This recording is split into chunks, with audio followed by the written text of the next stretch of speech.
आणि हे शेवटपर्यंत टिकणार आहे. कारण जोपर्यंत आपला प्रगत भारतीय आपला बहुजन समाज सर्व बहुजन समाजाला एकत्र तोपर्यंत आपण घेऊन जात नाही. आपण जातीपातीत न वेगळे राहता किंवा वाटले नको. आपण बाबासाहेब एका जातीचे, शिवाजी महाराज एका जातीचे, शाहू महाराज एका जातीचे, महात्मा ज्योतिबा फुले एका जातीत नाही.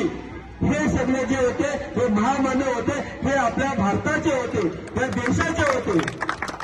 त्यामुळे आपण आता हा विचार करत आणि तुम्ही आम्ही जसं आता माझ्या मते वगैरे मला आवडलं त्यांचं, त्याला खूप बोलायचं होतं. कदाचित त्यांनी जगण्यात भीती वाढलं किंवा त्याला जे बोलायचं होतं सवय नसेल, पण त्यावेळी तुम्ही सवय करा. खूप चांगले विचार आहेत तुमचे, चांगले विचार आहेत. खऱ्या अर्थाने आपण असे विचार घेऊन आपण प्रत्येक गावात खेळत गेलो पाहिजे. कारण आजही लोकांना सांगण्याची गरज आहे. कारण आजही जसं तुम्ही सांगितलं काही डीजेवरती नसतात, कुठे काही कार्यक्रम होतात, परंतु बाबासाहेबांची जयंती माझ्या रोजगार 1 महिना चालते.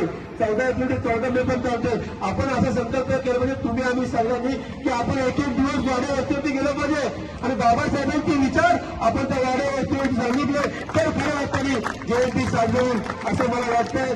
पुन्हा एकदा भारताचे जे भारत देश आहे, बरं ना, स्त्रियांना तर एवढे अधिकार दिले, एवढे अधिकार म्हणजे शिक्षणाच्या अधिकारापासून सगळे अधिकार स्त्रियांना. हिंदू कोड दिल्यासाठी बाबासाहेबांनी मंत्रिपदावर राजीनामा दिला हे बऱ्याच लोकांना माहिती नाही. म्हणजे बाबासाहेबांनी एका जातीमध्ये जे अडकून ठेवतात ना ते चुकीचं आहे. कारण बाबासाहेबांचं महत्व कमी करण्याचा विशिष्ट लोक